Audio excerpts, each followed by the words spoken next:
Sejam bem-vindos a mais um programa Processo de Investigação. Rui Barbosa disse uma grande frase: igualdade é tratar desigualmente os desiguais. Hoje nós vamos permitir que a justiça levante um pouquinho a sua venda dos olhos e vamos falar sobre leis especiais que cuidam das minorias, dos mais fracos. Nós hoje vamos falar sobre o Estatuto da Criança e do Adolescente, que nesse mês está completando 27 anos. A Polícia Civil possui 2 delegacias que trabalham em cima dessa lei. Tanto a delegacia que protege a infância e a juventude, quanto a delegacia que apura os desvios cometidos pelas crianças e pelos adolescentes. Nós estamos aqui hoje com a doutora Aline, da DEAGE, e o doutor Laureto, da DPCA. DEAGE é Delegacia Especializada de Atendimento à Infância e Juventude. E a delegacia do doutor Laureto é a Delegacia Especializada de Proteção à Criança e ao Adolescente. Hoje nós estamos, então, comemorando um aniversário do Estatuto da Criança e do Adolescente. Doutora, o que essa lei tem protegido as crianças, ou melhor, tem dado amparo para que a delegacia apure os desvios cometidos por essas crianças e adolescentes? Então, nossa delegacia ela se resume basicamente no atendimento, na apuração dos atos infracionais praticados por adolescentes. Né? Aqueles adolescentes que estão em conflito com a lei, praticaram algum ato que se iguale a um crime, né? No entanto, as medidas adotadas de punição são diferenciadas, porque se trata de pessoa em desenvolvimento. Então, essas medidas aplicadas, elas têm que se adequar à situação do adolescente, né? Para que haja, né, uma verificação sobre a ilicitude mesmo, que é uma pessoa para ajudar ao crescimento dessa pessoa, não só com relação à punição, mas também no amparo ao crescimento do adolescente. Precisa saber aí se ele tinha consciência no momento que ele praticou esse desvio, essa ilicitude, se ele tinha consciência do que ele estava fazendo. Isso é o passo inicial, não, doutora? Também. Nós temos que acabar também com aquele jargão, não vai dar nada. Porque para o adolescente, dá sim. Dificilmente eu pego algum caso que a família não se sinta abalada pela apreensão de um adolescente, né? Ele sofre sim, né? Claro que são medidas diferenciadas com relação ao imputável. No entanto, ele sofre todo aquele processo que o imputável vai sofrer também, né? As penas são diferenciadas justamente para adequar essa pessoa em desenvolvimento. E há apreensão, sim. Essa pessoa, ela fica custodiada por um tempo também. Hoje em dia, com as mudanças jurisprudenciais e as interpretações da lei por conta do Estado, o imputável também não está ficando muito tempo custodiado. Certo. E esse adolescente sofre essa punição também. Então, a gente tem que verificar isso. Ele sofre sim. Todo o processo, quando ele pratica, isso faz ele cair em si.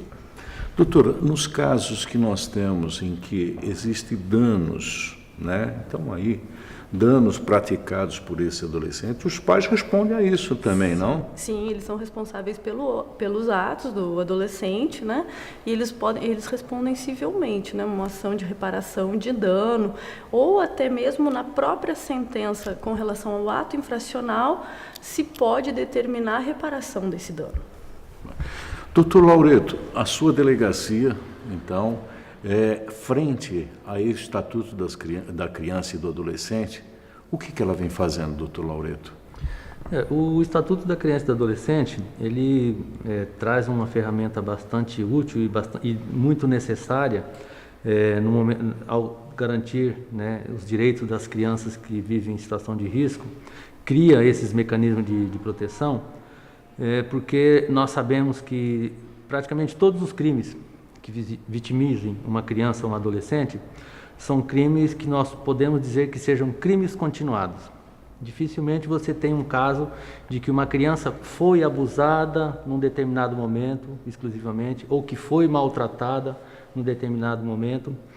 As notícias que nós temos é que estas crianças vêm sendo vítimas desses crimes, vêm sendo abusadas, vêm sendo maltratadas. Então, do momento em que qualquer agente público tome conhecimento de que esta criança esteja sendo vítima desse tipo de crime, e assim também a Polícia Civil, através dessa delegacia especializada, as notícias que chegam à delegacia é que estas crianças ou adolescentes estão sendo abusados, estão sendo vítimas de maus tratos. Então, pela própria obrigação imposta pela Constituição Federal, qualquer agente público, ao tomar conhecimento de que alguma criança ou adolescente esteja sendo vítima de qualquer tipo de violência, é necessário interromper essa violência. Então, graças ao Estatuto da Criança e do Adolescente, é que se criaram esses mecanismos de proteção. É lógico que por intermédio de outros organismos, como o próprio Conselho Tutelar, a Vara da Infância e da Juventude, o Ministério Público, através das Promotorias de Infância e da Juventude, de forma que criou-se, então, esta rede de proteção, da qual a própria delegacia faz parte, que no primeiro momento a principal responsabilidade é de fazer com que aquela violência contra aquela criança ou adolescente se cesse. Seja sanado.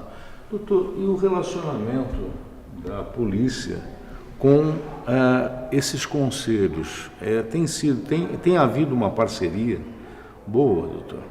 Olha, eu tenho sempre dito que é importante ainda encurtar caminhos. Nós ainda percebemos que em Campo Grande, não se referindo exclusivamente às distâncias territoriais, mas as distâncias institucionais devem ser diminuídas. Algumas situações elas têm demorado um pouco mais para se solucionarem, justamente em função dessa distância, dessa burocracia que às vezes exige, né, na solução de existem durante a solução de algum problema. Mas de uma maneira geral, a rede tem funcionado adequadamente, as crianças têm sido, pensamos assim pelo menos, que essas crianças têm sido retiradas desses ambientes em que elas estejam sendo vítimas de qualquer tipo de violência. E podemos dizer que, apesar de que ainda alguma coisa precisa ser melhorada, né, e neste ponto nós também temos que fazer uma meia-culpa, ainda que tenha necessidade dessas melhorias, o sistema por si só está funcionando. Isso é muito importante e nós vamos voltar a esse assunto, para levar aos nossos assinantes o conhecimento do que faz a Polícia Civil e os demais órgãos que tratam da criança e do adolescente. Vamos fazer uma pequena interrupção e voltaremos a esse assunto. Quanto a vocês, continuem aí.